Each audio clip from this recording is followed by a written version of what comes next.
My name is Byron Martin here at Logie's Greenhouses, and today we're going to be talking about a Hoya. And this Hoya has been around for decades as one of the standbys for houseplants.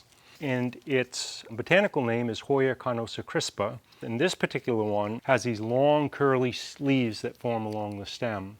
Occasionally it flowers. It's not really a great bloomer, but mostly grown for its foliage.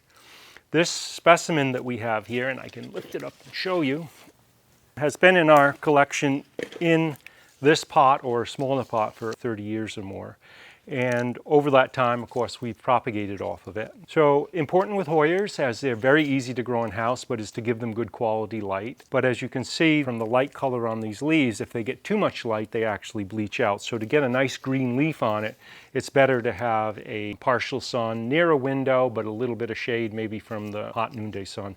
And this actually can grow even in deeper shade. It's just for the best growth, you definitely want a little bit of direct sunlight on it in morning or afternoon. As far as watering goes, it's really important to dry Hoyas down between waterings. They are epiphytic, meaning that they do grow up in the trees, and so there's always a dry period between the waterings. And you can let them go for a long time. These are plants that, if you want to take a 2 or 3 week vacation, you give them a drink before you go and you come back and they'll still be fine. In terms of fertilizer, you want to feed them during their period of active growth. I did mention though that it's quite slow growing, so you need to be patient in how much growth it would make. It may not make more than 6 to 8 inches a year in terms of how much growth it can put on.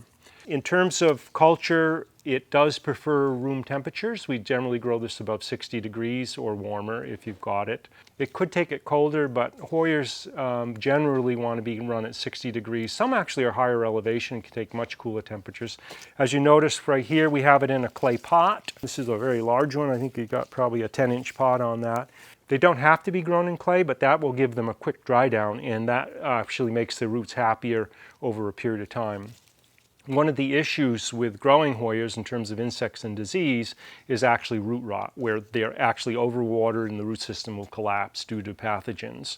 And speaking of insects, most of the Hoyas that we grow are pretty free of insects except for mealybug. Once it gets into these curly leaves and down in those stems, it's very difficult to eradicate.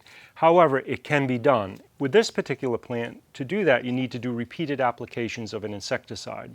Neem oil is a good insecticide when used with oil and dishwashing detergent. You dilute that down into a spray and spray them thoroughly with that. There are some ultrafine oil sprays. We use one here in the greenhouse called sulf oil. And then you can go to insecticides themselves. There are some synthetic ones that you can use. You can actually look on the label, see if it's registered for mealybug, many of them, houseplant sprays, and you can try spraying with that. But if you're persistent, even with the oils, you can actually get fairly good control or complete control of that. One thing with oils you have to remember, they can build up on the leaves. In between that weekly spray, you need to wash everything off. Otherwise, the oils will build up and cause damage. If you do the wash in between the sprayings, you'll have no problem at all.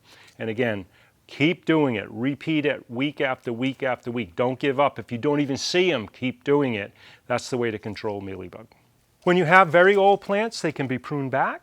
And pruning is simple. You just actually reduce the size of them. The vining Hoyas, you need to pull those leads back, but this particular one, if we were going to prune it, and I probably wouldn't because it's just such a nice plant, but if you were going to prune it, you'd simply snip off anything that is getting in the way, dangling, out of form, or something like that.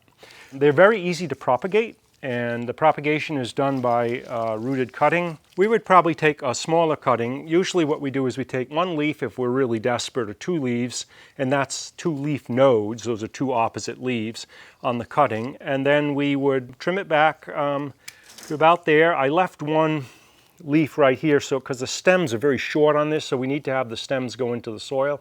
I would strip that off, and that becomes the cutting that we're going to root. We're going to take some potting soil and we firm it down a little bit and then simply stick the cutting into the potting soil, and then of course give it a good drink so it's thoroughly saturated.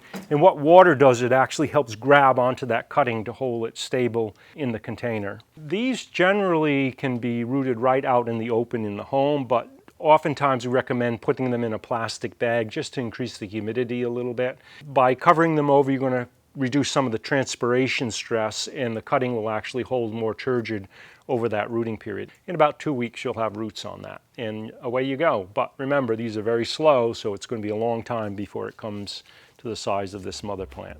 Well, thanks for watching today. There's a little bit of information on how to grow Hoya, carnosa, Crispa, or the Hindu rope plant.